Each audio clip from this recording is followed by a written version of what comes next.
My boyfriend and I share an apartment in London with our dog, which is a husky.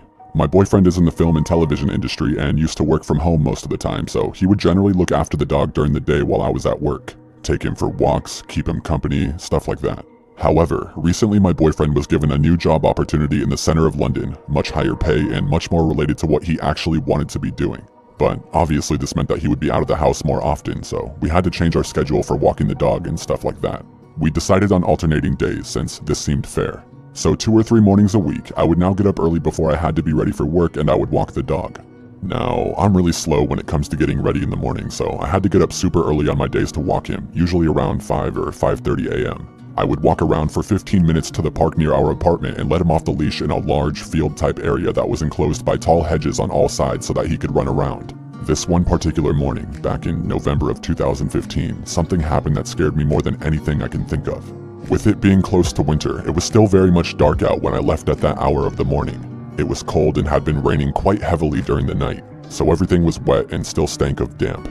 I was groggy, as usual, and not wanting to be there at all.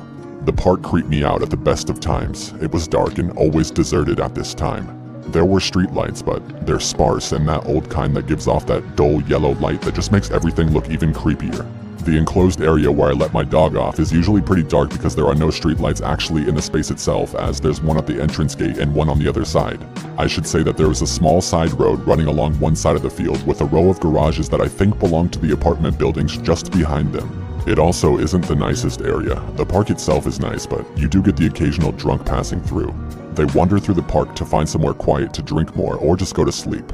Thinking about it, I probably should have never gone there alone in the dark, but the dog needed a walk and there wasn't anywhere else close by. Plus, I figured that it was morning, not late at night, so who's going to be out mugging people at that time in the morning? Anyway, back to the story. I had let the dog off and he had run to the far end of the field to go sniff around and do dog stuff, I guess. I stayed as much as I could at the better lit end of the field, but after a few minutes I decided to follow him to make sure that he wasn't eating stuff off the ground or something like that. He's mostly white, so I could still make out the vague shape of him moving around in the darkness. As I approached the darker end of the field, that's when I heard it. It sounded like somebody coughing or retching, like they were throwing up violently. I turned around quickly and scanned the field.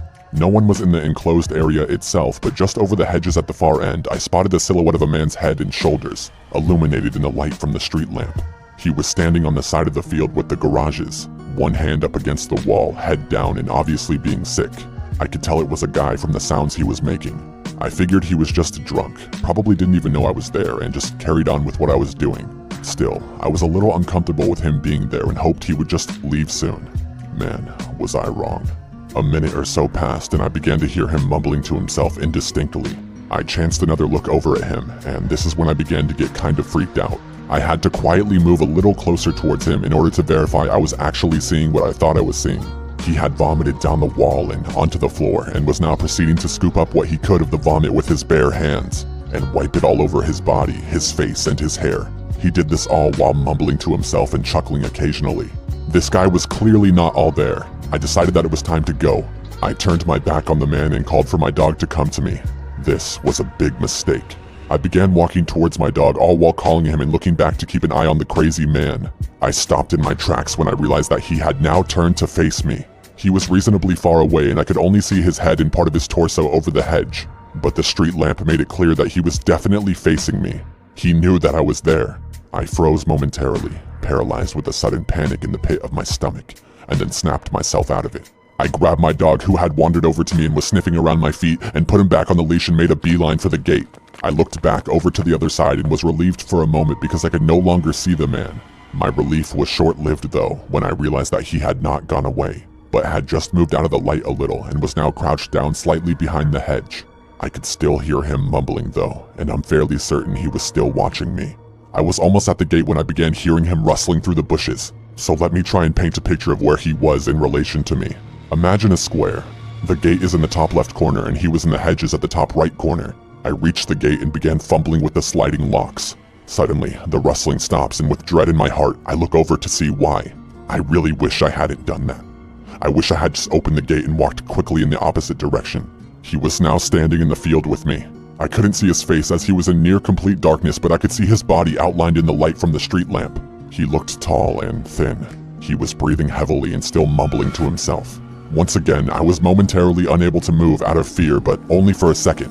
I bolted, and to my horror, so did the man. This creep set off at a terrifying speed towards me. I slammed the lock on the gate open and dragged myself and the dog through, throwing it shut with a crash after me. Seconds later, I heard it open again and could hear loud footsteps behind me. I ran, faster than I ever have before. I didn't look back, not once, I didn't dare. Sprinting like I was, you can reach the main road at the park entrance in less than 5 minutes. Only then, on the well-lit street with cars and people on their way to work, did I pause to look behind me. He was gone. I was so relieved I immediately burst into tears, panting and sobbing like a maniac. I sat down at the bus stop to compose myself for a moment, and then hurried home to tell my boyfriend what had just happened. Seeing how scared I was, he suggested calling the police, but nothing had actually happened. Whether the guy was just trying to scare me or had worse intentions, I don't know. But one thing's for sure, I'm never going back to that park when it's dark again. So, I live in South Florida between Miami and Fort Lauderdale, and it is hot as all fuck here, the real field temperature hitting 110 and 115 regularly. So, I do most of my walks in Pokemon Go playing at night, typically between midnight and 4 a.m. Even though my area is getting pretty ghetto, I don't really have that many issues. My family has a reputation and I'm a large, tall, intimidating looking male. I also go out armed and I know what streets and places to avoid, so I'm usually perfectly fine out there on my own. My normal route has me going down a well-lit, typically populated street with 2 shopping plazas with 24-hour businesses inside of them. I hit 2 Pokestops there, go back down my street 3 blocks to another Pokestop and gym by a park and a police substation, then in front of a school, down to a very dark parking lot in front of another park with another Pokestop and gym.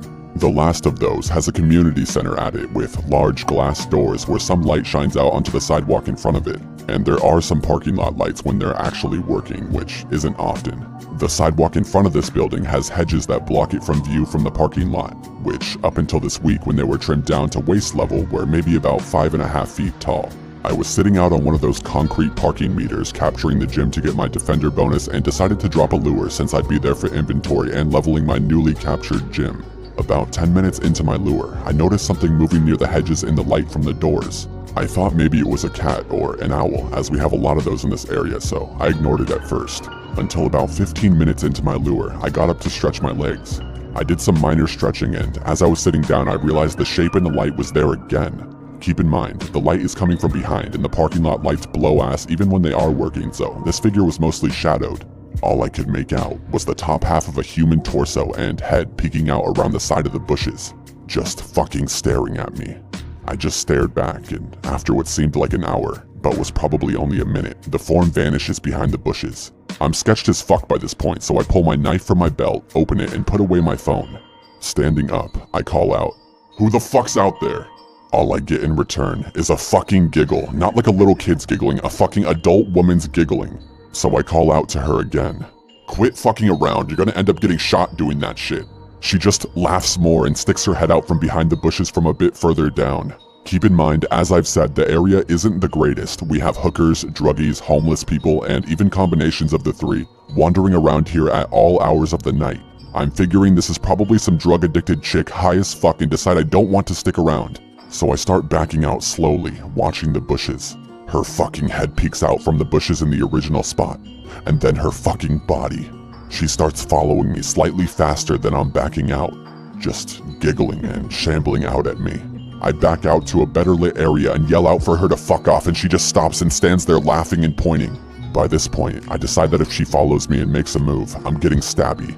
Otherwise, I just want to get home. I turn and walk fast back in front of the school area that I mentioned previously, and started heading towards the other Pokestop by the police substation, figuring I'd stop at the substation and if there was an officer out there, just give them the heads up that there's some crazy chick by the park and community center. Then go down some random streets to get home, making sure I wasn't letting anyone follow me. Turns out, she had followed me, very slowly. When I checked behind me at the Pokestop on the corner, I saw her looking out from behind a tree. I booked my ass to the substation and spoke to the cop on duty, then followed through with the rest of my plan. I haven't seen that creepy lady ever again, even though I head out there every night. I'm assuming she was a druggie or a homeless crazy person and that the police chased her off on my tip. When I was 14, I would spend the summer holidays away from school at home. In the small village I lived in, this meant I mainly spent my days on my own while my parents worked, either watching TV or playing The Sims for the most part. My parents were generally out of the house from 8 a.m. until 5 p.m. I was raised to never answer the door to strangers. However, where I like to sit in the living room, my chair was next to the window anyway, so I could always see people on the street and they could always see me too, I guess. One day, I was sitting down watching daytime TV when I noticed a man walking down our street. As our street is a dead end, I normally recognize everyone who walks down it, but I had certainly never seen him before. He was tall, thin, and unshaven. He was wearing a hooded jumper with the hood up and sleeves rolled up, revealing tattoos on his arms. He was carrying a large duffel bag and looking closely at each house as he passed. As I sat watching him, I was clearly in full view of him too. He started to pass our house, and when he saw me, he smiled and turned to come up our driveway. He came up to our front door and knocked. I knew I shouldn't answer the door to someone I didn't know, but he had seen me, and at 14 I was afraid of being rude to an adult. So I obediently went and opened the door, just a crack. I peeked around the door and said hello. As he spoke, he pulled the duffel bag around to the front of his body and asked me if my parents were home. At this point I thought he would probably leave if I said no, but instead he stepped towards the door and unzipped the bag.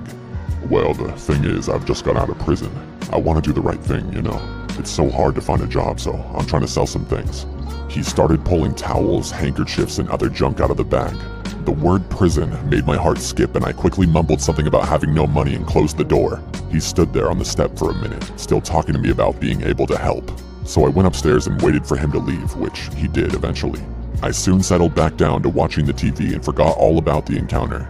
At 5 p.m. my parents came home and they took the TV, so I went up to my room. A little while later there was a knock at the door. I came onto the landing and peered down as my mom answered the door. She opened the door to 2 police officers. They asked if anyone had came to our house that day. My mom said that no one had, and that was when I remembered my visitor from earlier. I came down the stairs and said that someone actually had been at the front door earlier.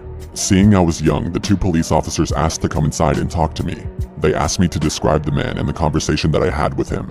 They seemed really worried and kept telling me not to worry and to be honest about what happened. Once I had told them what had happened, they asked to speak to my parents on their own, and then they thanked me and they left. I went straight to my parents asking them what was going on. My mom explained that shortly after the guy had come to our house, he had gone to another girl's house. She was in the shower and hadn't answered the door when he knocked. Apparently, he let himself into the house and walked upstairs when he found her in the shower and sexually assaulted her. With my description and the evidence from the girl, they tracked the guy down. It turned out he had just been released from prison for a similar attack on another girl. I never answer the door when I'm alone now, and I also won't shower when I'm home alone.